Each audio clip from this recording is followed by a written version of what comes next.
Hello दोस्तों, कैसे हो आप? आपका बहुत बहुत स्वागत दिशा एकेडमी दादरी चैनल में। आज फिर मैं आपके सामने रात के 8:30 बजे उपस्थित आपकी विविध एक्सप्रेस की क्लास लेकर। अभी 2 दिन आपकी क्लास नहीं हो पाई थी, थोड़ा तबीयत खराब की वजह से। अब मैं आपके सामने बिल्कुल पूर्ण रूप से स्वस्थ हूं और क्लास आपके सामने अब मैं विविध एक्सप्रेस की क्लास स्टार्ट करने वाला हूं। और मेरे प्यारे बच्चे, अभी आपको मैं 30 सेकंड का समय देता हूं। आप विविध एक्सप्रेस की क्लास को अपने सभी दोस्तों में शेयर कर सकते हो आप, और सब अपने सारे वर्क छोड़कर क्लास के साथ आपको ज्वाइन होना है। बहुत अच्छे अच्छे क्वेश्चन आपके सामने यहाँ पर आएंगे, इतने बढ़िया बढ़िया क्वेश्चन आएंगे, और वो क्वेश्चन एग्जाम के लिहाज से वेरी वेरी मेरिट क्वेश्चन है, और उन क्वेश्चनों के आंसर आप लगाओगे और देखोगे कैसे कैसे क्वेश्चन आपके सामने आएंगे। सभी स्टूडेंट विविध एक्सप्रेस की क्लास के साथ देखिए मेरे प्यारे बच्चों, पहला क्वेश्चन आपके सामने देखिए आप देखिए आप पहला क्वेश्चन पढ़िए, आप आराम से पहले क्वेश्चन को पढ़िए, आप रीड करिए।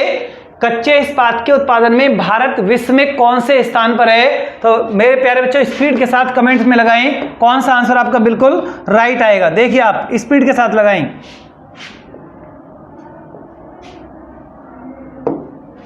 लगाइए स्पीड के साथ। बढ़िया क्वेश्चन एकदम। कच्चे इस्पात के उत्पादन में भारत का विश्व में कौन सा स्थान है? तो मेरे प्यारे बच्चों कौन सा आप लगाओगे? मेरे प्यारे बच्चे पहला भी लगा रहे हैं, तीसरा भी लगा रहे हैं, दूसरा भी लगा रहे हैं। कच्चे इस्पात में भारत कौन से नंबर पर है? दूसरे पायदान पर है, दूसरे पायदान पर है। तो बहुत बढ़िया क्वेश्चन आपके लिए एग्जाम के लिहाज से मेरे प्यारे बच्चों। देखिए आप सेकंड नंबर का क्वेश्चन देखिए आप, सेकंड नंबर का क्वेश्चन देखिए आप, कितना बढ़िया क्वेश्चन आपके सामने। विश्व व्यापार संगठन का मुख्यालय कहां पर है? विश्व व्यापार संगठन का हेडक्वार्टर कहां पर है? स्पीड के साथ लगाएं, यानी टाइपिंग की स्पीड इतनी स्पीड से बढ़ाएं कि सभी बच्चों के क्वेश्चन का आंसर याद आना चाहिए। विश्व व्यापार संगठन, इसको हम क्या बोलते हैं इंग्लिश में? WTO बोलते हैं। क्या बोलते हैं मेरे प्यारे बच्चों? WTO। विश्व व्यापार संगठन, इसको इंग्लिश में क्या बोलते हैं? WTO। WTO का फुल नेम अपने कमेंट बॉक्स में स्पीड के साथ लगाएं।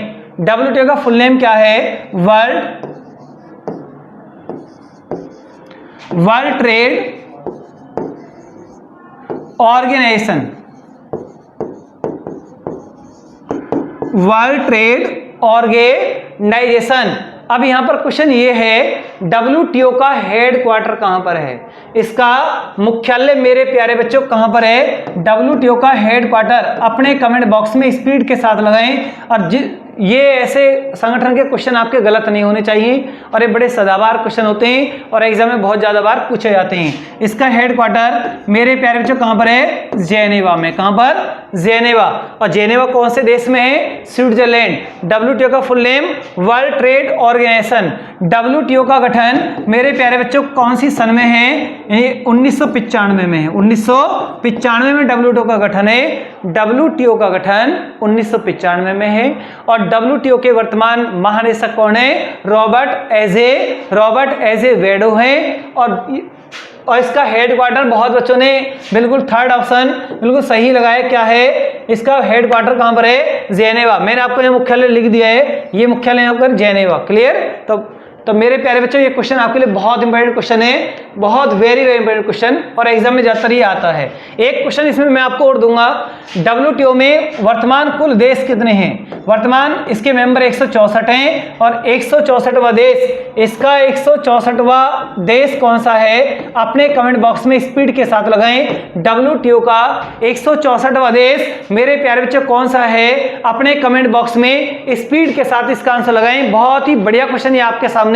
WTO का 164वां देश कौन सा है? बहुत मेरे प्यारे बच्चे लगा भी रहे हैं और कुछ वेट भी कर रहे हैं। इसका 164वां देश है लाइबेरिया। लिखिए आप मेरे प्यारे बच्चे, लाइबेरिया। और 163वां देश अफगानिस्तान। इसको नोट करें या इसका स्क्रीनशॉट करें। इसको नोट करें या इसका स्क्रीनशॉट करें और नेक्स्ट क्वेश्चन की तरफ चलें। देखिए मेरे प्यारे बच्चों, बहुत बढ़िया क्वेश्चन आपके सामने आएगा। देखिए आप क्वेश्चन को आराम से पढ़िए आप। क्वेश्चन आपसे कह क्या रहा है? चीनी उत्पादन के मामले में भारत का विश्व में कौन सा स्थान है? एक सीधा क्वेश्चन है, लगाइए स्पीड के साथ।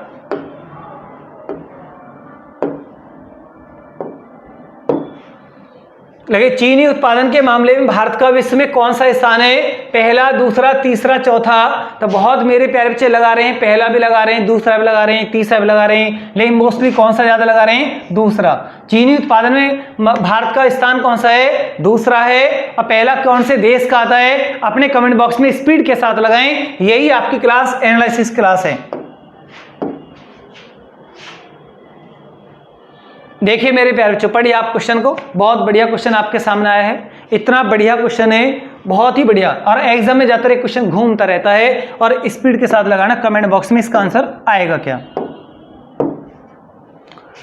देखिए आप, वर्ल्ड इन्वेस्टमेंट रिपोर्ट निम्नलिखित में से किसका वार्षिक प्रकाशन है? तब मेरे प्यारे बच्चों, इस क्वेश्चन का सीधा मतलब है कि वर्ल्ड इन्वेस्टमेंट रिपोर्ट कौन सी संस्था तैयार करती है, जारी करती है, प्रकाशित करती है, पब्लिश करती है? तो मेरे प्यारे बच्चों देख कर बताइए आप, चार ऑप्शन आपके सामने हैं। वर्ल्ड बैंक, अंतर्राष्ट्रीय मुद्रा कोष, विश्व व्यापार संगठन, अंकटाड। आपको मैंने यहां चार ऑप्शन दिए, अपने कमेंट बॉक्स में स्पीड के साथ लगाएं। इसका आंसर क्या आएगा? लगाइए।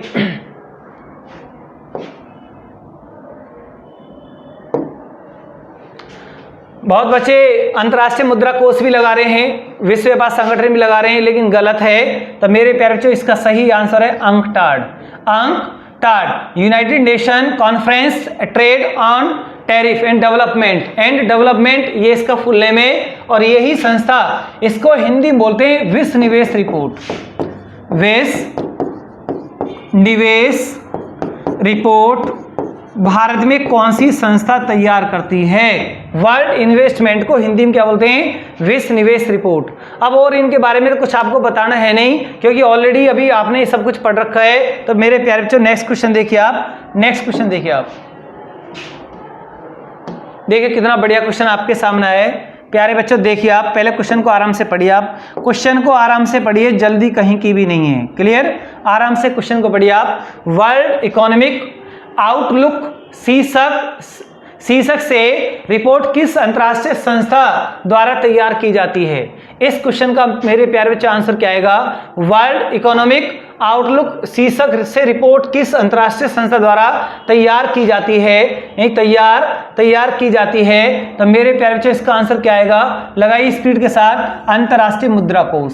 ये जो अंतर्राष्ट्रीय मुद्रा कोष है, इसको शॉर्ट में मेरे प्यारे बच्चों क्या बोलते हैं? IMF। इसकी वर्तमान महानिदेशक कौन है? इसकी वर्तमान कौन है मेरे प्यारे बच्चों? करंट अफेयर्स की जो क्लास होगी उसमें आपको ये सब कंटेंट लिखवा देंगे। करंट का भी कोई क्वेश्चन आपके लिए छोड़ा नहीं जा रहा है। क्लियर? महानिदेशक कौन है? क्रिस्टालीना।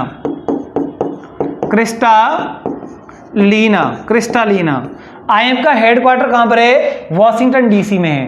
अंतर्राष्ट्रीय मुद्रा कोष का हेडक्वार्टर वॉशिंगटन DC में है। और इसकी जो कागजी मुद्रा है, जिस पर इसका लेन देन चलता है, इसकी कागजी मुद्रा का नाम क्या है? SDR। बहुत मेरे प्यारे बच्चे कमेंट बॉक्स में स्पीड के साथ लगा रहे हैं। यानी कि IMF की कागजी मुद्रा का नाम है SDR, special drawing rights. Note करें इसे।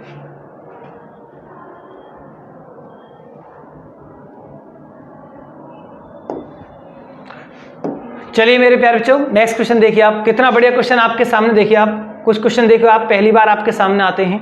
तो देखिए आप, ये क्वेश्चन आपसे पूछे जाए तो आपका आंसर क्या आएगा? पढ़िए क्वेश्चन को आराम से, पढ़िए, कहीं की कोई जल्दी नहीं है आपको। क्लियर? आराम से क्वेश्चन को पढ़िए आप। एग्जाम में टाइम है बहुत ज़्यादा, कोई परेशानी नहीं है। आपका सारा सिलेबस कंटेंट पूरे अच्छे तरीक़ा से होगा। क्लियर? ये विद एक्सप्रेस की क्लास आपके लिए प्रैक्टिस के लिए है, आपको एहसास दिलाने के लिए है। प्रॉपर कंटेंट पे जाना है, प्रॉपर सब्जेक्ट पे जाना है, तो आपको दिशा की जो वेबसाइट है उसको आपको ज्वाइन करना पड़ेगा, और वहाँ आपको टॉपिक प्रॉपर तरीक़ा से मिल जाएगा। बेस जो आपका वहाँ से कंप्लीट होगा। और भी अभी मैं आपको GS की और भी छोटे छोटे पॉइंट, एक जिन पॉइंटों पर आप अटकते हो, किसी का कोई पोर्शन कमजोर है, किसी का कोई पोर्शन कमजोर है, वो वीडियो भी मैं आपके लिए जल्द लेकर आऊँगा। क्लियर? देखिए आप, ग्लोबल इकोनॉमिक प्रोस्पेक्टस नाम से वैश्विक आर्थिक स्थिति पर रिपोर्ट किसके द्वारा प्रकाशित की जाती है? बढ़िया क्वेश्चन एकदम। देखिए आप मेरे प्यारे बच्चों, इसका आंसर आएगा वर्ल्ड बैंक। क्या आएगा? विश्व बैंक। बताओ विश्व बैंक का हेडक्वार्टर कहां पर है? इसका मुख्यालय कहां पर है? स्पीड के साथ लगाना अपने कमेंट बॉक्स में, इसका हेडक्वार्टर कहां पर है? विश्व बैंक का हेडक्वार्टर कहां पर है? मुख्यालय कहां पर है? मेरे प्यारे बच्चों वॉशिंगटन डीसी में है। वॉशिंगटन डीसी में इसका हेडक्वार्टर है। वॉशिंगटन डीसी में इसका हेडक्वार्टर है। नेक्स्ट देखिए मेरे प्यारे बच्चों, बढ़िया क्वेश्चन था ये भी आपके लिए, बहुत बढ़िया क्वेश्चन था।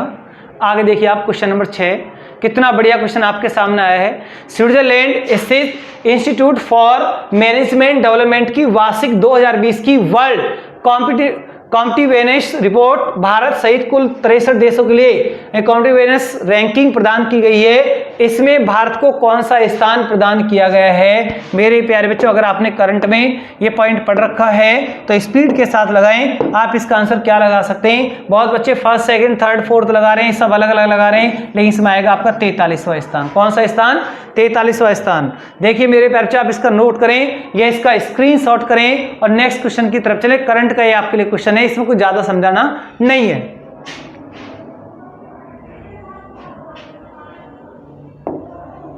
चलिए क्वेश्चन नंबर 8 देखिए आप, कितना बढ़िया क्वेश्चन आपके सामने है। आप इसको स्पीड के साथ लगा सकते हो आप।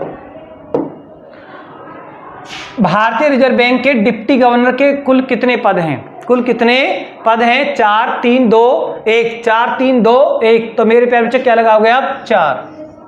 कितने? 4। ये जो आरबीआई, इसके क्या बोलते हैं? आरबीआई का गठन लिखिए मेरे प्यारे बच्चों। इसका राष्ट्रीयकरण लिखिए आप, राष्ट्रीयकरण भी आपको इसका लिखना है। लिखिए आप स्पीड के साथ।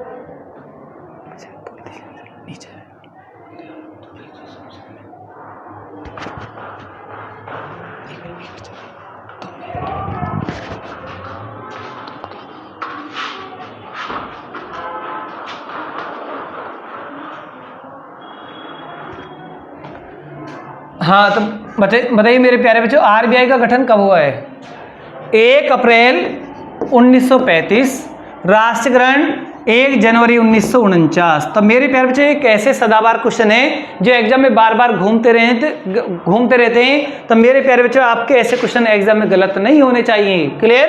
आरबीआई का हेडक्वार्टर कहां पर है? आरबीआई का हेडक्वार्टर या मुख्यालय कहां पर है? ऐसे लिख दो आप, हेडक्वार्टर मुख्यालय कहां पर है? मुंबई में है। मुंबई में है। कहां पर है? मुंबई में है। तो मेरे प्यारे बच्चों नेक्स्ट लिखिए आप। नेक्स्ट पॉइंट आपके लिए बहुत बढ़िया क्वेश्चन आपके सामने था और इसका वर्तमान गवर्नर भी आप अपने कमेंट बॉक्स में स्पीड के साथ लगा सकते हो आप। ऐसे छोटे छोटे क्वेश्चन अभी मैं आपको नहीं बताऊंगा, आपको खुद को लगाना है। क्वेश्चन बोलूंगा जरूर, लगाना आपको है। देखिए आप नेक्स्ट क्वेश्चन पढ़िए आराम से। किस वाणिज्यिक बैंक में भारतीय जीवन बीमा निगम की यानी LIC की 51% की हिस्सेदारी है? कितना बढ़िया क्वेश्चन आपके सामने है। स्पीड के साथ लगाएं मेरे प्यारे बच्चों। अगर आपने अपने करंट अफेयर्स में क्वेश्चन को पढ़ रखा है तो इसमें कौन सा आएगा? बंधन bank, IDBI bank, axis bank, IndusInd bank. तो मेरे प्यारे बच्चों कौन सा आएगा? IDBI बैंक आएगा। IDBI बैंक इसमें आंसर आएगा। तो स्पीड के साथ इसको भी आप नोट कर सकते हैं आप, या इसका स्क्रीनशॉट कर सकते हैं और नेक्स्ट क्वेश्चन की तरफ आप चल सकते हो आप। देखिए आप नेक्स्ट क्वेश्चन, निम्नलिखित में से किस उद्यमी ने सत्र 2020-21 के लिए भारतीय उद्योग परिसंघ के अध्यक्ष के रूप में कार्यभार जून 2020 में संभाला है? कितना बढ़िया क्वेश्चन। उद्यमी सत्र 2020 के लिए भारतीय उद्योग परिसंघ अध्यक्ष जो CII है उसका अध्यक्ष किसको बनाया गया है? स्पीड के साथ लगाएं अपने कमेंट बॉक्स में, आपका आंसर क्या आएगा? स्पीड के साथ। बहुत बच्चों ने लगा भी दिया है उदय कोटक। बिल्कुल सही, बिल्कुल राइट आंसर आपका। लगाइए आप स्पीड के साथ। बढ़िया क्वेश्चन आपके सामने आएंगे। एक एक क्वेश्चन करंट की आपको स्पेशल वीडियो भी दी जाएंगी, स्पेशल करंट अफेयर्स भी आपको दिया जाएगा और उसके लिए आपको वेबसाइट ज्वाइन करनी पड़ेगी, उस पर मिलेगा पूरा प्रॉपर तरीका से। यूट्यूब पर करंट अफेयर्स लगातार कंटिन्यू आप बोलोगे तो नहीं हो पाएगा, क्योंकि और भी बहुत सारे वर्क हैं, प्रॉपर क्लास नहीं हो सकती यूट्यूब पर। उसके लिए आपको साइट ज्वाइन करनी पड़ेगी। और प्रैक्टिस के लिए आप यूट्यूब वीर एक्सप्रेस की क्लास में, या जिन टॉपिकों में आपको कहीं प्रॉब्लम आती है, किसी एक टॉपिक पर किसी का कोई पोर्सन, किसी टॉपिक कमजोर है, तो वो सब क्लिप मैं आपके लिए लेकर आऊंगा और वो शायद आपकी कल से स्टार्ट हो जाएंगी, वो भी आप देख सकते हो आप। क्लियर? प्रॉपर टॉपिक अभी नहीं हो पाएगा आपका, लिखिए मेरे प्यारे बच्चों, बढ़िया क्वेश्चन, पढ़िए आप क्वेश्चन को। पर्यावरण दिवस के अवसर पर उत्तराखंड वन विभाग द्वारा उत्तराखंड का सबसे बड़ा जैव विविधता उद्यान कहाँ खोला गया है? सबसे बड़ा जैव विविधता उद्यान पार्क कहाँ पर खोला गया है? यानी हल्द्वानी में, अल्मोड़ा में, देवप्रयाग में या आपका रुद्रप्रयाग में? तो मेरे प्यारे बच्चे बहुत स्पीड के साथ लगाइए आप, हल्द्वानी में। कहाँ पर? हल्द्वानी में। इस क्वेश्चन को नोट करें या इसका स्क्रीनशॉट करें और नेक्स्ट पॉइंट की तरफ चलें। देखिए आप नेक्स्ट क्वेश्चन, विविध एक्सप्रेस का नेक्स्ट क्वेश्चन आपके लिए बहुत बढ़िया क्वेश्चन आपके सामने आएगा। देखिए आप कितना बढ़िया क्वेश्चन, पढ़िए आप कितना बढ़िया क्वेश्चन। अब इस क्वेश्चन पर आंसर मेरे प्यारे बच्चे स्पीड के साथ लगाना, क्योंकि मैंने आपको बायोलॉजी यूट्यूब पर प्रॉपर तरीका से पढ़ाई है, और जब मैंने बायोलॉजी आपको प्रॉपर तरीका से पढ़ाई तो आपने उसको भी बहुत अच्छे से वॉच नहीं किया है। ये बड़ी गंभीर समस्या है। यूट्यूब पर एक बायोलॉजी का टॉपिक मैंने डाला, संविधान का टॉपिक डाला, उनको भी आप अच्छे से वॉच नहीं कर पाते हो आप। हमको उसका पता कैसे चलता है? जब मैं यहाँ क्वेश्चन रखता हूँ तो आपके कमेंट, जब आप कमेंट करते हो तो कमेंट में सिर्फ ये होता है कि एक बच्चे का इंतजार करते हो आप कि ये 2-4 बच्चे आंसर लगा दें तो उनके पीछे हम भी स्पीड से दौड़ लगा दें। क्लियर? ऐसे नहीं है, जब कमेंट आता तो स्पीड के साथ आना चाहिए। तो मेरे प्यारे बच्चे देखिए आप, सूक्ष्मदर्शी द्वारा सेल का सर्वप्रथम अध्ययन करने वाला कौन था? Robert Hooke, Robert Koch, Mendel, Morgan. 4 आपके सामने, स्पीड के साथ आंसर लगाएं, कौन सा आएगा? रॉबर्ट हुक आएगा मेरे प्यारे बच्चे, रॉबर्ट हुक 1665। Robert Hooke. कोशिका की खोज किसने की? ये पूछ रहे रॉबर्ट हुक। चलिए आप नेक्स्ट देखिए मेरे प्यारे बच्चों, बहुत बढ़िया क्वेश्चन आपके सामने आया है बायोलॉजी का, इतना बढ़िया क्वेश्चन। और देखो इस क्वेश्चन को देखो आप, कितना टॉप क्वेश्चन आपके सामने दिखाई दे रहा है। एसएससी आयोग में ऐसे क्वेश्चन पूछे जाते हैं। तो मेरे प्यारे बच्चों क्वेश्चन को पहले आप आराम से पढ़िए आप। एटीपी का निर्माण होता है, क्वेश्चन है आपके सामने, एटीपी का निर्माण होता है। तो मेरे प्यारे बच्चों आप इसमें 4 ऑप्शन में देखकर बताइए, एटीपी का निर्माण किस में होता है? प्रोटोप्लाज्म में होता है, साइटोप्लाज्म में अंदर होता है, या न्यूक्लियोप्लाज्म में होता है, या माइटोकॉन्ड्रिया में होता है? एटीपी का जो निर्माण होता है मेरे प्यारे बच्चों बताइए आप। अगर किसी ने मुझसे सेल का टॉपिक पढ़ रखा है तो मेरे प्यारे उन प्यारे बच्चों का ये क्वेश्चन गलत नहीं होगा, बिल्कुल भी गलत नहीं होगा। और वे कमेंट बॉक्स में स्पीड के साथ लगा भी रहे हैं और उनका इस क्वेश्चन का आंसर बिल्कुल सही आ रहा है, बिल्कुल सही आ रहा है, और बहुत स्पीड के साथ वो टाइपिंग कर रहे हैं इस क्वेश्चन पर। इतना बढ़िया क्वेश्चन उनके सामने। माइटोकॉन्ड्रिया, माइटोकॉन्ड्रिया, एटीपी का निर्माण माइटोकॉन्ड्रिया में होता है। क्लियर? तो प्रोटोप्लाज्म किसे कहते हैं? अगर इस क्वेश्चन को आप डिफाइन करते हो आप, ये 4 ऑप्शन है, इनको भी मेरे प्यारे बच्चों डिफाइन कर लो आप, क्योंकि बायोलॉजी आपने वहां अच्छे तरीका से प्रॉपर तरीका से पढ़ा नहीं है और परीक्षा के पास करने की आप बिल्कुल। प्रोटोप्लाज्म, देखिए आप प्रोटोप्लाज्म किसे कहते हैं मेरे प्यारे बच्चों बताइए। प्रोटोप्लाज्म क्या होता है? जीव द्रव क्या है? इसको बोलते हैं हिंदी में जीव द्रव। ये जीवन का क्या है? भौतिक आधार है।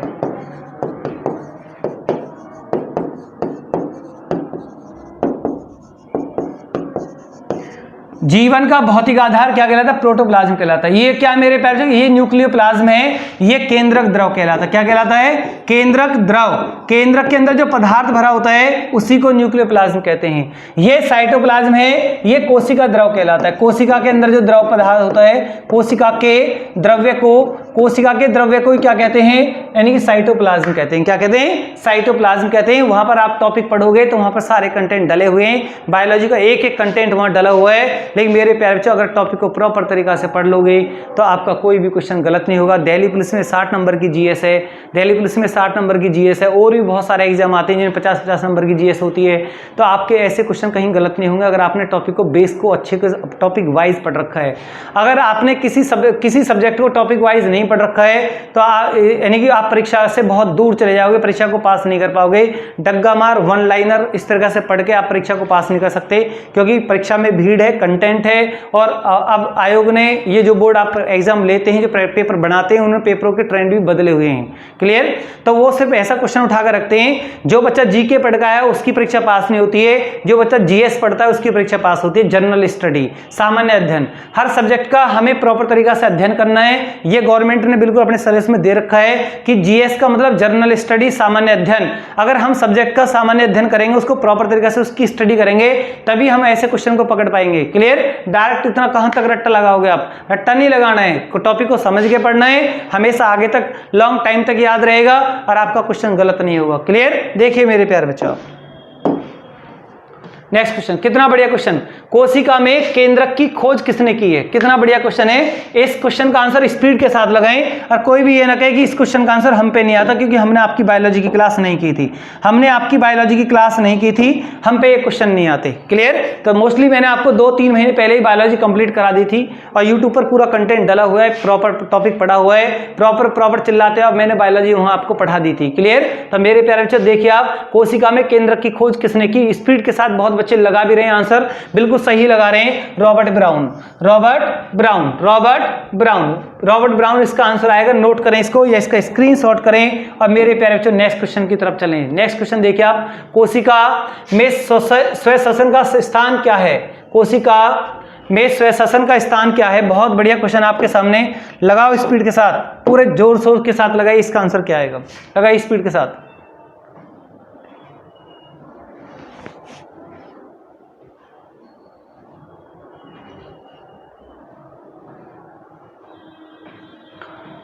लगाइए आप स्पीड। कोशिका में श्वसन, इसको श्वसन बोलते, क्या बोलते हैं? श्वसन का स्थान है।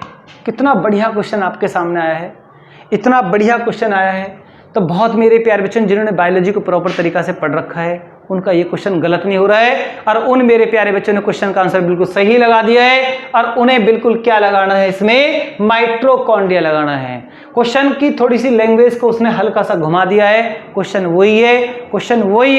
क्वेश्चन मैंने आपसे पूछ लिया माइटोकॉन्ड्रिया का मुख्य कार्य क्या है, तो मेरे प्यारे बच्चे आप क्या बताओगे? माइटोकॉन्ड्रिया का मेन फंक्शन क्या होता है? श्वसन क्रिया में सहायक। अब कुछ याद आया या नहीं आया? श्वसन क्रिया में सहायक ये माइटोकॉन्ड्रिया का मुख्य कार्य है, और यही क्वेश्चन आपसे ये पूछ रहा है। माइटोकॉन्ड्रिया, इसे हम कोशिका का पावर हाउस भी कहते हैं, इसे कोशिका का पावर हाउस भी कहा जाता है, इसे कोशिका का पावर हाउस भी कहा जाता है। कोशिका का पावर हाउस किसे कहते हैं? माइटोकॉन्ड्रिया को कहते हैं। किसको कहते हैं? माइटोकॉन्ड्रिया। अब जैसे चलो यहां पर एक क्वेश्चन और देख लो आप, जब आपको यहां ये 4 ऑप्शन दिखाई दे रहे हैं तो यहां पर और क्वेश्चन मैं आपको रिपीट कर देता हूं। देखिए मेरे प्यारे बच्चों, ये जो लाइसोसोम है इसे सुसाइड बैग कहते हैं। कितना बढ़िया क्वेश्चन एग्जाम में कई बार पूछा गया है, सुसाइड बैग इसे कहते हैं। अब आप बोलोगे इसे सुसाइड बैग क्यों कहते हैं? तो इसलिए तो आपको कंटेंट पाना पड़ेगा। अगर आपने रट लिया लाइसोसोम को सुसाइड बैग कहते हैं, क्यों कहते हैं? अगर इसको याद करना है तो इसके प्रॉपर कंटेंट पे जाना पड़ेगा, तब आपका ये पॉइंट हमेशा याद रहेगा कि भाई इसको इसलिए बोलते हैं। क्लियर? तो लाइसोसोम को सुसाइड बैग, आत्मघाती थैला कहते हैं। माइटोकॉन्ड्रिया को कोशिका का क्या कहते हैं? पावर हाउस कहते हैं। और मेरे प्यारे बच्चों श्वसन क्रिया में सहायक कौन है? माइटोकॉन्ड्रिया है। मैंने ये आपको 3 पॉइंट, केंद्रक क्या है? ये कोशिका का क्या है? मुख्य भाग। कोशिका का मुख्य भाग क्या है? केंद्रक है। कोशिका की सभी गतिविधियों को कंट्रोल कौन करता है? कोशिका की सभी गतिविधियों को कंट्रोल कौन करता है? केंद्रक करता है। और केंद्रक के अंदर क्या होती है? केंद्रिका, जिसके अंदर क्या होते हैं? क्रोमेटिन के अंदर क्या होते हैं? गुणसूत्र के अंदर क्या होते हैं? डीएनए। और डीएनए का एक भाग क्या कहलाता है मेरे प्यारे बच्चों? जीन कहलाता है। और जीन अपने आप में क्या होता है? एक प्रोटीन है। और आर्टिफिशियल जीन मॉडल तैयार करने वाला वैज्ञानिक कौन था? डॉक्टर हरगोविंद खुराना था। और जीन शब्द किसने दिया है? जॉनसन नामक वैज्ञानिक ने दिया है। जीन शब्द किसने दिया है? जॉनसन नाम। जीन अपना में क्या है? एक प्रोटीन है। जीन अपना में क्या है? एक प्रोटीन है। तो मेरे प्यारे बच्चे इसे नोट करें या स्क्रीनशॉट करें, स्पीड के साथ नोट करें।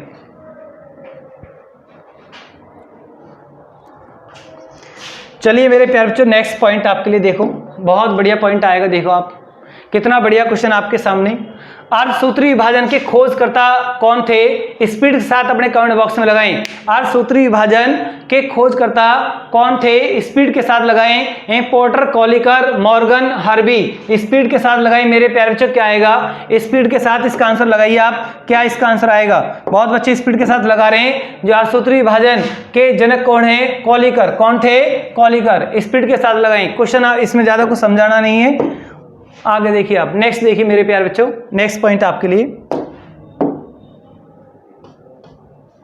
देखो। ये क्वेश्चन इतना इंपॉर्टेंट है, सिविल में भी, बोर्ड में, सब आयोगों में ये क्वेश्चन इतना ज्यादा पूछा जाता है। इस क्वेश्चन को आप आराम से पढ़िए। आप ये क्वेश्चन कह क्या रहा है और इसे आपसे क्या अपेक्षा कर रहे हैं। आप मेरे प्यारे बच्चे आपसे क्या अपेक्षा कर रहा है कि बताइए आप नाइट्रोजन स्थिरीकरण करने वाले जीवाणु संबंधित है किससे हैं। नाइट्रोजन फिक्सेशन नाइट्रोजन स्थिरीकरण नाइट्रोजन फिक्सेशन करने वाले बैक्टीरिया संबंधित किससे हैं। ग्रोमिनी से हैं, रोजेसी से। ये फैमिली है, ये क्या है प्लांटों की क्या है, ये फैमिली है जो उनके कुल होते हैं। तो कौन से कुल में, लेगुमिनेसी में होते हैं। कौन से उसमें आते हैं, जीवाणु समझ लेगुमिनेसी से। और लेगुमिनेसी में क्या आती हैं, सभी दालें आती हैं। क्या आती हैं, सभी दालें इसके अंदर आती हैं। सभी दालों के अंदर कौन क्या होता है, नाइट्रोजन होता है। इनके अंदर एक बैक्टीरिया होता है जो किसका कार्य करता है, नाइट्रोजन फिक्सेशन का कार्य करता है। और उर्वरक में NO2 नाइट्रेट का वर्क करता है। क्लियर। तो मेरे प्यारे बच्चों आप जैसे मैंने अभी बोला कि मैं आपसे कल के लिए आपके लिए एक ऐसे कंटेंट लेकर आऊंगा, तो वो कंटेंट जो जिन बच्चों के समझ में नहीं आते हैं वो कंटेंट आपके सामने रखे जाएंगे। प्रॉपर क्लास तो नहीं होगी उसमें, बट एक एक कंटेंट एक एक पॉइंट आपके लिए उठाकर रख दिया जाएगा और आपको बता दिया जाएगा। जैसे नाइट्रोजन फिक्सेशन है तो इसको कंप्लीट डिफाइन कर दिया जाएगा, इसका मतलब ये होता है। क्लियर। तो मेरे प्यारे बच्चों देखिए आप नेक्स्ट पॉइंट इसको नोट कर देखिए आप डिप्थीरिया कौन से जीवाणु से होता है, अपना स्पीड से पहले पढ़िए आप आराम से।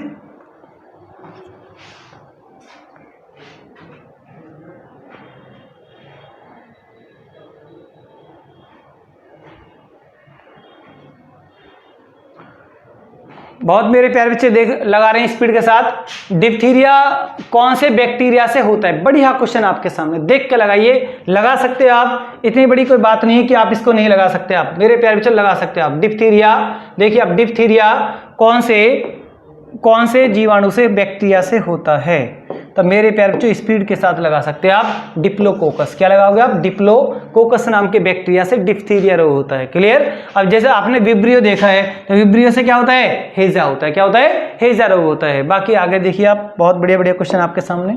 टॉपिक को प्रॉपर पढ़ोगे तो सारे बैक्टीरिया जिनसे रोग होते हैं सारे आपके सामने आते हैं।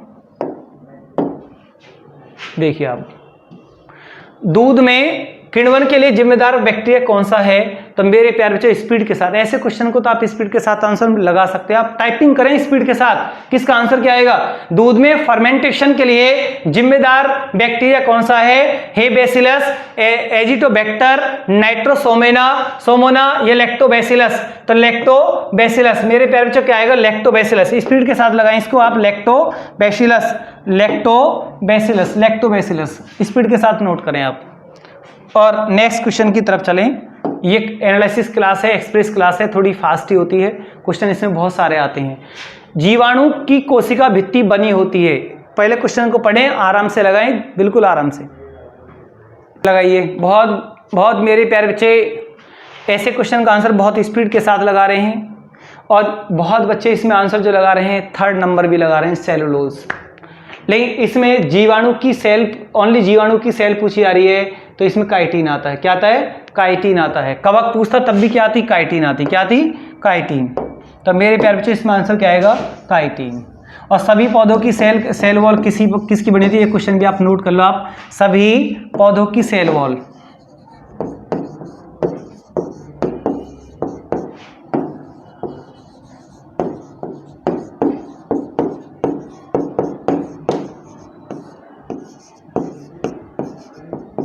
सेलुलोज की बनी होती है। तो मेरे प्यारे बच्चे आप इससे नोट करें या इसका स्क्रीनशॉट करें। बढ़िया क्वेश्चन एकदम आपके सामने।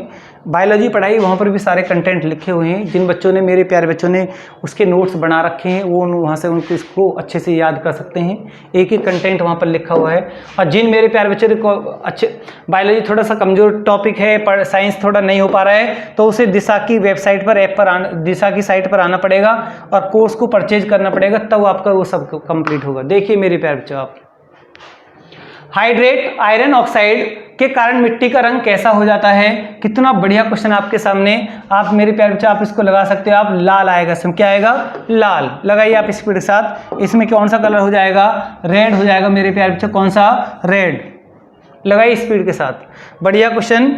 नेक्स्ट क्वेश्चन देखिए आप, बहुत बढ़िया क्वेश्चन आपके सामने आएगा। अब देखो, किस मिट्टी में ह्यूमस अधिक पाया जाता है। तो मेरे प्यारे बच्चों स्पीड के साथ लगाएं, स्पीड के साथ। बढ़िया क्वेश्चन।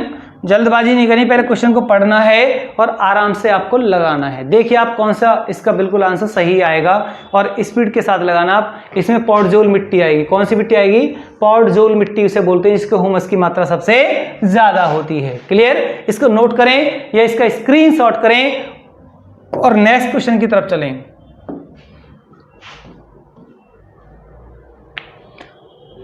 देखिए मेरे प्यारे बच्चों कितना बढ़िया क्वेश्चन आपके सामने। लगाइए आप, क्वेश्चन को पढ़ो पहले आप आराम से। भोजन में मुख्यतः निम्न में से किसकी मात्रा अधिक होती है?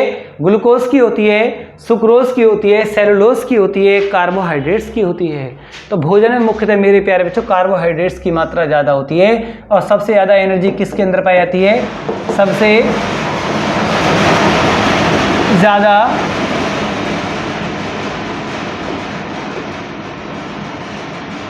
सबसे ज़्यादा एनर्जी वैसे किस में होती है? यहाँ से आप एरो लगाओगे, हटाओगे इसको। सबसे ज़्यादा एनर्जी किसके अंदर होती है? सबसे ज़्यादा एनर्जी कार्बोहाइड्रेट में, वसा में से निकलती है। किस में से? वसा से निकलती है मेरे प्यारे बच्चों, वसा से निकलती है। और कार्बोहाइड्रेट से भी हमें क्या मिलती है? इससे भी एनर्जी मिलती है। अगर ज़्यादा की बात करेगा, सबसे ज़्यादा एनर्जी किससे निकलती है? तो वसा से आती है। और कार्बोहाइड्रेट से भी हमें क्या मिलती है? एनर्जी मिलती है। क्लियर मेरे प्यारे बच्चों? आप देखिए, आप नेक्स्ट पॉइंट आपके लिए एक एक कंटेंट आपके लिए एक एक क्लिप में आपको लेकर आऊँगा जो टॉपिक आपके बड़े कमज़ोर हैं।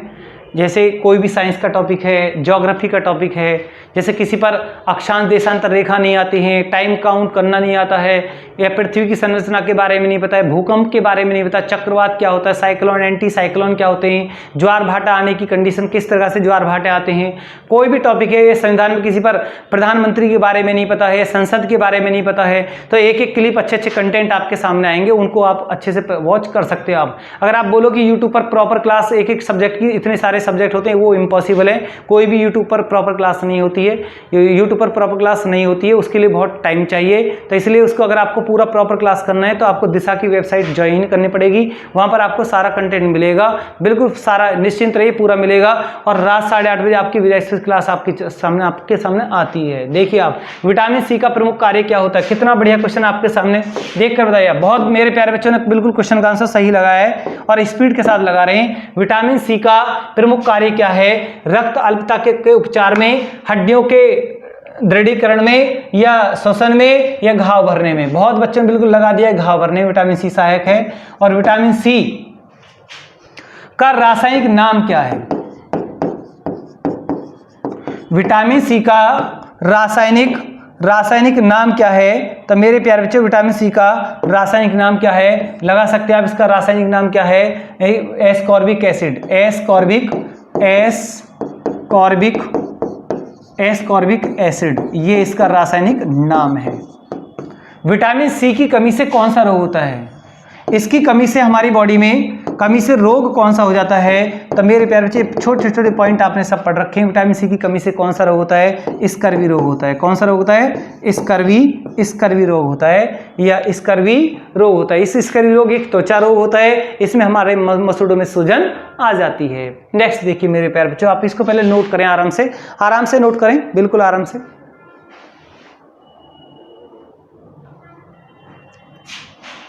चलिए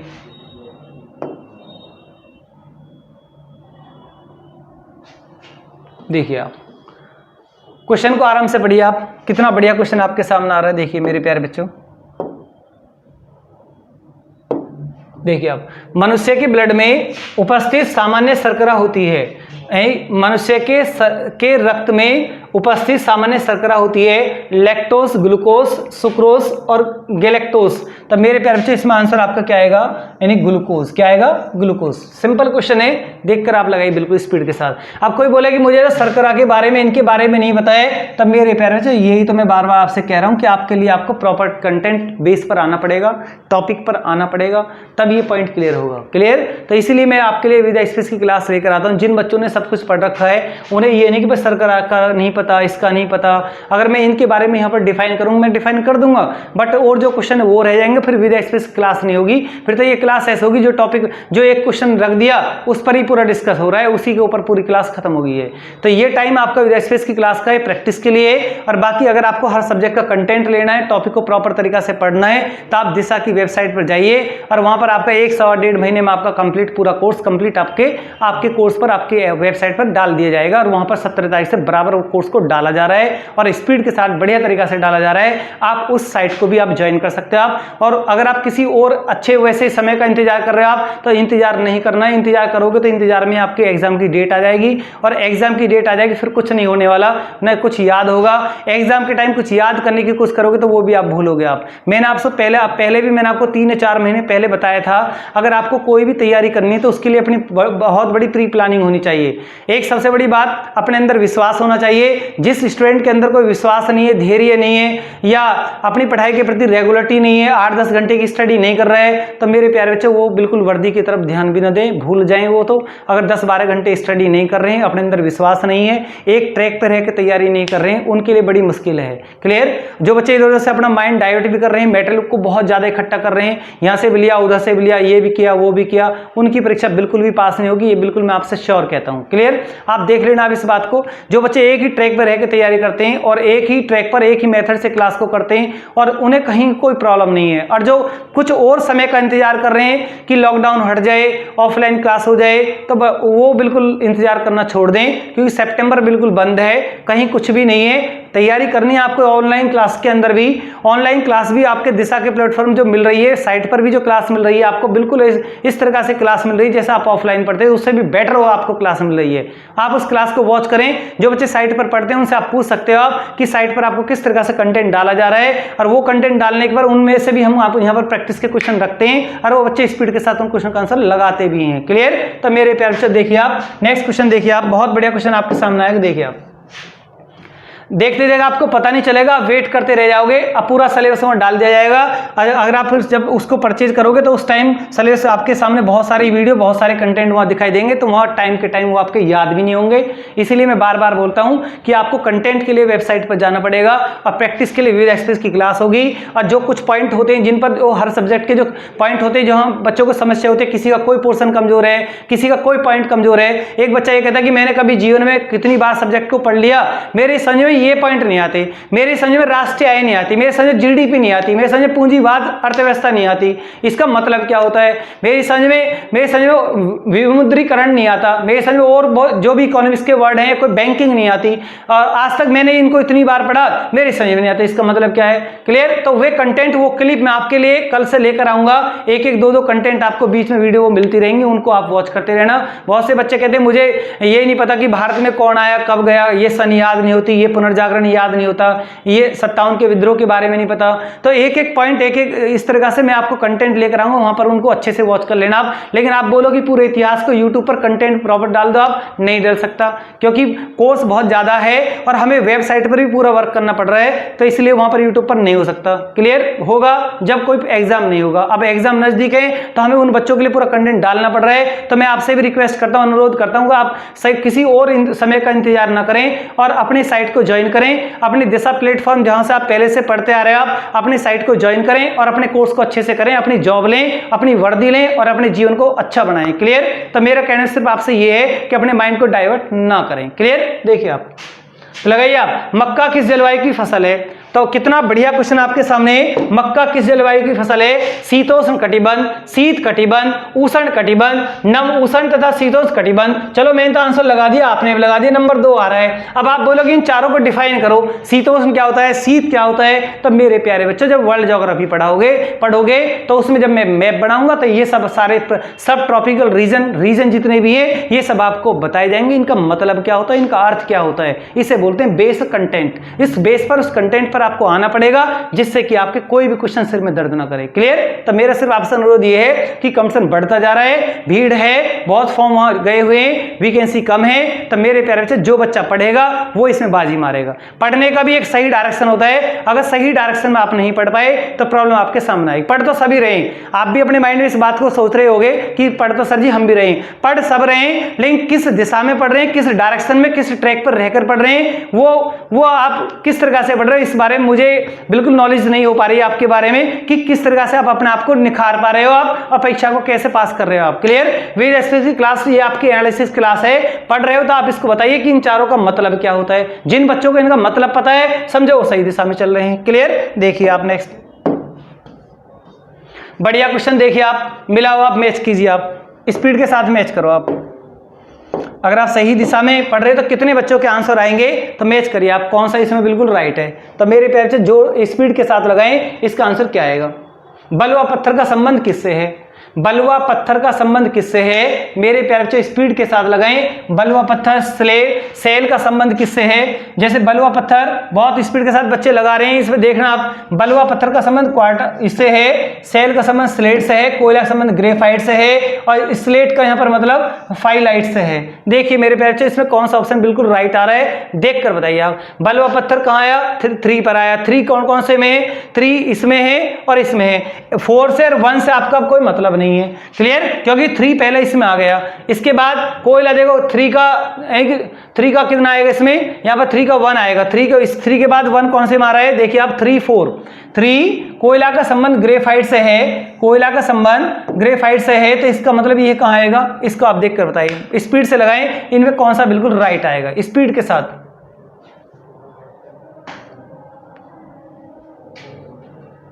लगाइए। बलुआ कहाँ आएगा? 1 का 3, 2 का क्या आया? 4, 1 का 3 तो 2 का कितना आया? 4, तो 3 4 इन 2 मारा, तो मेरे प्यारे बच्चे इसका ऑप्शन बिल्कुल राइट ये है। स्पीड से लगाएं। जब टॉपिक को प्रॉपर तरीका से पढ़ लोगे तो आपको प्रॉब्लम नहीं आएगी। टॉपिक प्रॉपर नहीं पढ़ रखा है तो वहां दिक्कत आपके सामने आएगी। जैसा भी एक क्वेश्चन है, अब ये आपके सामने क्वेश्चन है, कौन सी स्थायी पवन है? कौन सी स्थायी पवन है? अब इसल समीर, सिंधु समीर, मानसून, पछुआ पवने, तो मैंने तो आपको आंसर बता दिया। पछुआ पवने स्थायी में आती हैं, तो अस्थायी में कौन सी आती हैं? चीखता साटा कौन सी है? 35 डिग्री पे कौन सी आती हैं? 40 और 60 के बीच में आती हैं, उनको क्या कहते हैं? जब आप इस पवन के टॉपिक को विद डायग्राम मैप पर, वर्ल्ड मैप पर देख कर पढ़ोगे, आप अक्षांशों में विषुवत रेखा पर, कर्क रेखा पर, मकर रेखा पर हवाओं को पढ़ोगे आप, इनके झोंकों, व्यापारिक पवने भी होती हैं, जब आप उनको पढ़ोगे तो उसे बोलते हैं कंटेंट प्रॉपर टॉपिक। जब तक वो टॉपिक प्रॉपर कंटेंट नहीं पढ़ोगे आप, तो ये ऐसा क्वेश्चन आप इसका रट्टा तो लगा सकते हो, बट इसको सही तरीके से पढ़ नहीं सकते अगर इसकी लैंग्वेज थोड़ी सी भी घुमा दी। तो इसका मतलब सीधा ये है। देखिए कितना बढ़िया क्वेश्चन। ऑस्ट्रेलिया में सबसे लंबा दिन होता है, ऑस्ट्रेलिया में सबसे लंबा दिन होता है, स्पीड से लगाओ कौन सा आएगा मेरे प्यारे बच्चों?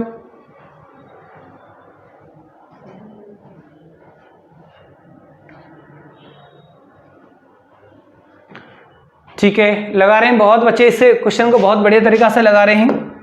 22 दिसंबर लगा है, बिल्कुल बहुत खुशी हुई है।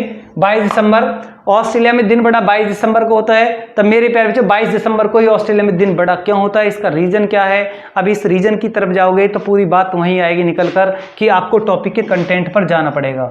आप कौन से हवा में हो ये मुझे पता नहीं है, बट आपको टॉपिक के कंटेंट पर जाना पड़ेगा। जैसे मेरे प्यारे बच्चों देखिए, आप छोटी छोटी क्लिप लेकर आऊँगा आपके लिए, आपको पता चल जाएगा कि कंटेंट प्रॉपर टॉपिक किस तरीके से डिफाइन होते हैं, कैसे समझाए जाते हैं, जिससे कि हमारे वहाँ क्वेश्चन गलत ना हो। तो मेरे प्यारे बच्चे बताइए आप कौन सी लाइन है? ये विषुवत रेखा है, ये कौन सी लाइन है? कर्क रेखा है, ये मकर रेखा है, ये उत्तरी गोलार्ध है, दक्षिणी गोलार्ध है। जो मैं आपको ग्लोब बताऊंगा तो आप भी ग्लोब भी कभी फिर भूलोगे नहीं। बहुत से बच्चे कहते हैं कि सर जी हम पर ग्लोब भी देखना नहीं आता, हम पे जो हमारा मैप है वही देखना नहीं आता। तो मेरे प्यारे बच्चों आपको कंटेंट पर, प्रॉपर टॉपिक पर आना पड़ेगा। रट्टा लगाओगे 4 दिन बाद भूल जाओगे, परीक्षा फेल हो जाएगी। अब ये कौन सी लाइन है? उत्तरी गोलार्ध, ये दक्षिणी गोलार्ध, ये विषुवत रेखा, ये कर्क रेखा, ये मकर रेखा। अब मैंने आपसे पूछ लिया ऑस्ट्रेलिया कहां पर है? ऑस्ट्रेलिया यहां पर है। ऑस्ट्रेलिया यहाँ पर है, नीचे है, और सूर्य की किरणें जब इस यहाँ पर इस लाइन पर, कौन सी लाइन पर, मकर रेखा पर सीधी पड़ती हैं, तो यहाँ पर 22 दिसंबर को दिन बड़ा हो जाता है और गर्म हो जाता है। मेरे प्यारे बच्चों, अभी भी मैंने शॉर्ट में वो बात बोली है। अब इंडिया कहाँ पर है? हमारे इंडिया कर्क लाइन पर यहाँ पर इंडिया है।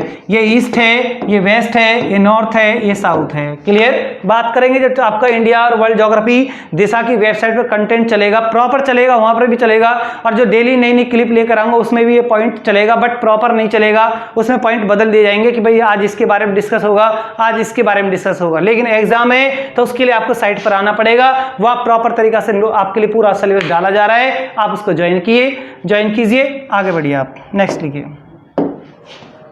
देखो कितना बढ़िया क्वेश्चन लगाइए आप। अब वो मेरे प्यारे बच्चे इसको लगाएंगे जिन्होंने दिशा की वेबसाइट पर आज यानी कि आज कल में मराठा टॉपिक को पढ़ लिया है। वहां पर प्राचीन मध्य कंप्लीट हो चुके हैं, उनका आधुनिक भारत चल रहा है। आधुनिक भारत भी उनका 3, 4, 5, 6 दिन में बिल्कुल फिनिश हो जाएगा। उसके बाद उनकी ज्योग्राफी चलेगी, इकोनॉमिक्स चलेगी, पॉलिटी चलेगी, साइंस चलेगी। जिस दिन ये सारे टॉपिक कंप्लीट हो जाएंगे फिर उनकी बहुत दबा के इतना टाइम बचेगा, दबाकर साइट पर उनकी पूरी प्रैक्टिस चलेगी, दबाकर दिल्ली पुलिस के लिए। बहुत टाइम है मेरे पास, 100 महीने में उनको पूरा कंप्लीट सिलेबस कर दूंगा। उसके बाद मेरे पास कुछ भी नहीं है, 100 क्वेश्चन डेली उसको दूंगा, उनको साइट पर दूंगा, उनसे प्रैक्टिस कराऊंगा सीधा। क्लियर? तो मेरे प्यारे से देखिए आप, मराठों में अंग्रेजों के बीच सालाबाई की संधि कौन सी सन में हुई है? स्पीड के साथ लगाएं। जिन बच्चों ने प्रॉपर क्लास में संविधान इसको पढ़ रखा है, इतिहास को पढ़ रखा है, या जो साइट पर जो इतिहास मैंने आपको ये मराठा राज्य पढ़ा दिया है, वो बच्चे बिल्कुल इस क्वेश्चन का आंसर स्पीड के साथ लगा रहे हैं, बिल्कुल स्पीड के साथ। 1782, बहुत बढ़िया,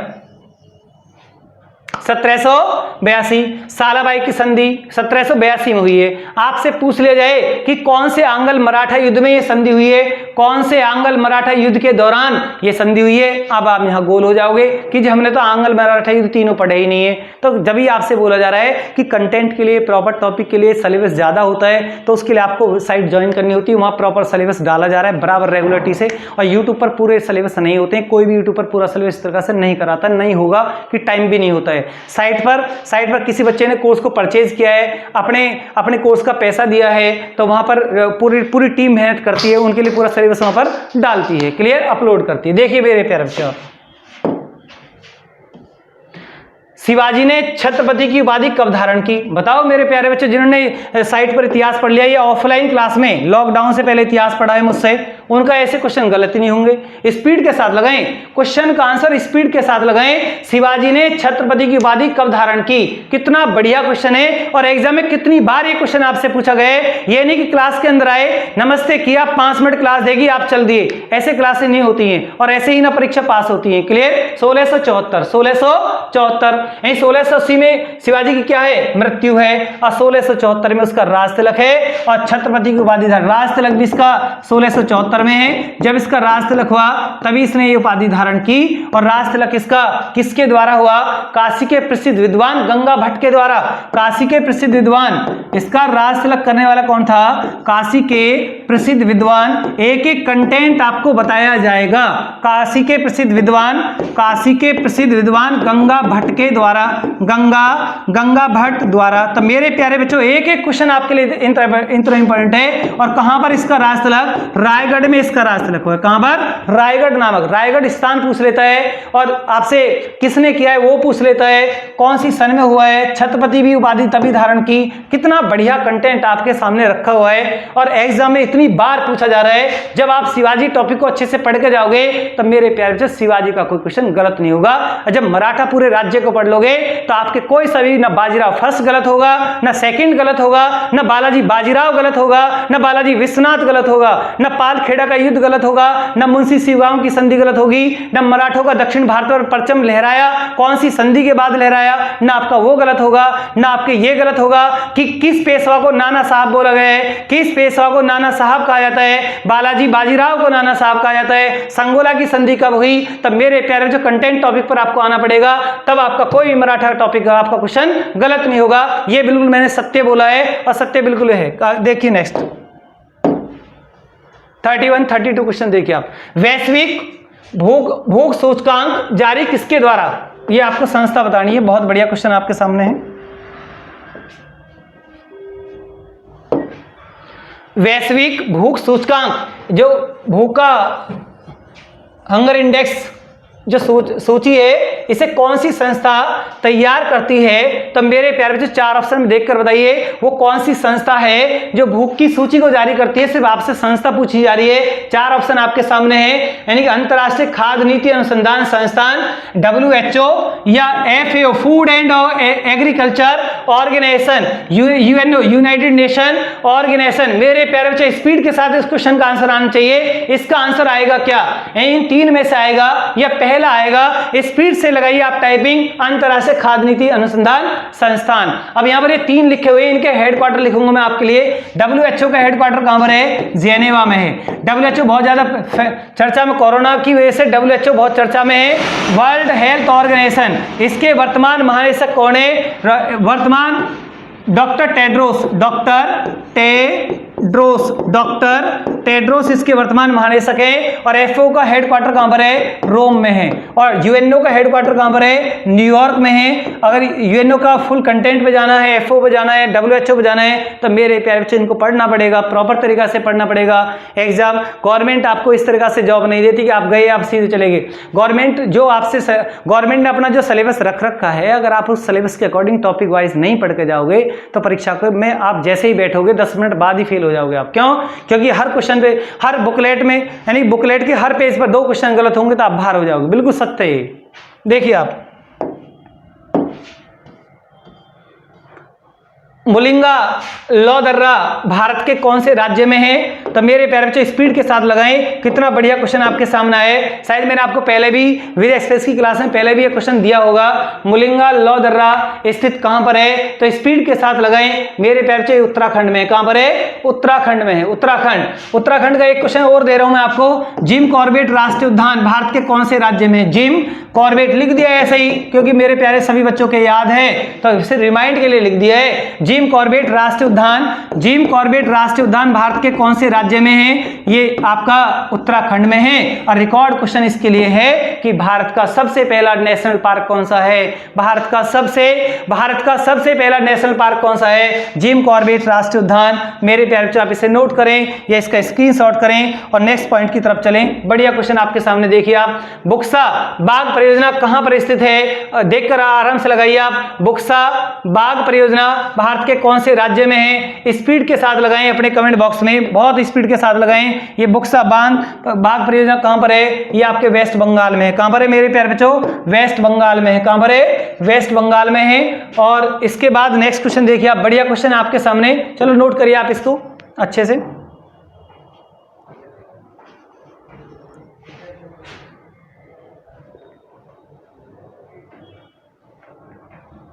ठीक है, चलिए आप, बहुत बढ़िया। क्लास के लास्ट तक बने रहिए। बार बार इसी बात को बोलता हूं, क्लास के साथ लास्ट तक बने रहोगे तो आपका मोरल हाई रहेगा। देखिए आप, कितना बढ़िया क्वेश्चन आपके सामने। इतिहास को पढ़ा है आपने, अच्छे से पढ़ा है। ये नहीं कि आज ये पढ़ा कल वो पढ़ा, उल्टा सीधा, यानी कि आज वो बुक उठा ली, ये पढ़ लिया वो पढ़ लिया, रट्टा लगाया, 4 दिन बाद भूल गए। ऐसे क्लास नहीं होती। देखिए आप, कांग्रेस ने कौन से अधिवेशन में पूर्ण स्वराज की मांग की है? कांग्रेस ने अपने कौन से अधिवेशन में पूर्ण स्वराज की मांग की है? तो मेरे प्यारे बच्चों आपका आंसर क्या आएगा? स्पीड के साथ कमेंट बॉक्स में लगाएं। कांग्रेस के कौन से अधिवेशन में पूर्ण स्वराज की मांग? तो बच्चों ने स्पीड के साथ बहुत एक साथ टाइपिंग कीजिए आप ऐसे क्वेश्चन पर। ऐसे क्वेश्चन आपके इतने सदाबहार यूनिवर्सल क्वेश्चन है जो कभी गलत नहीं होने चाहिए। एग्जाम में पहले भी आते थे और आगे भी आते रहेंगे। इतना इंपॉर्टेंट क्वेश्चन 1929। कौन सा अधिवेशन मेरे प्यारे बच्चों? लाहौर अधिवेशन। कौन सा अधिवेशन? लाहौर अधिवेशन 1929। मेरे प्यारे बच्चों बताइए आप, यहां पर अध्यक्ष कौन है? लाहौर अधिवेशन का अध्यक्ष कौन है? पंडित जवाहरलाल नेहरू।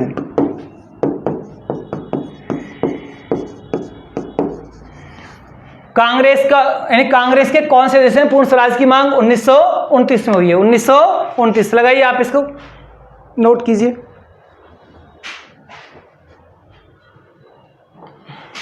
चलिए नेक्स्ट, बढ़िया क्वेश्चन एकदम आपके सामने। देखिए आप, क्वेश्चन नंबर 36। न्यूटन की गति का पहला नियम कौन सा है? बताइए आप। फिजिक्स की क्लास में आपको पढ़ाऊंगा। और जब फिजिक्स आपकी चलेगी तो कोई भी पॉइंट आपका गलत नहीं होगा, साइड आपको ज्वाइन करनी पड़ेगी। न्यूटन के गति का पहला नियम मेरे प्यारे बच्चों इसमें कौन सा आएगा, जड़ता का नियम आएगा, जिसको हम जड़त्व का नियम कहते हैं। यही न्यूटन का फर्स्ट लॉ आता है। आपको ये डिफाइन किया जाएगा, उदाहरण आप बता सकते हो आप, क्योंकि यहाँ अब उदाहरण के लिए टाइम है नहीं, क्योंकि क्लियर।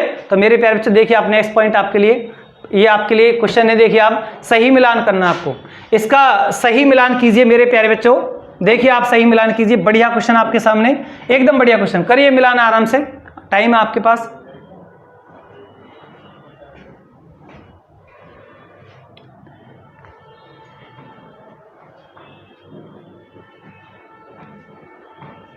करिए मिलान, इस पर कर दिया है बहुत बच्चों ने, बिल्कुल इसका लगाइए आप। अतिसार, इसको डायरिया बोलते हैं, क्या बोलते हैं, डायरिया। अतिसार, अतिसार का संबंध इनमें किससे आएगा मेरे प्यारे बच्चों, परजीवी से आएगा। किससे आएगा, परजीवी, पैरासाइट से आएगा। स्वाइन फ्लू किससे होता है, वायरस से होता है। तपेदिक ये टीबी है, जीवाणु से होती है, बैक्टीरिया, यानी कि इसको बोलते हैं बैक्टीरिया। तपेदिक जो है इसको आप टीबी बोल सकते हो आप, यक्षमा बोल सकते हो आप, और इसका एक नाम क्या है, क्षय रोग बोल सकते हो आप। सारे नाम किसके हैं, टीबी के हैं। एक मिनट देखिए आप,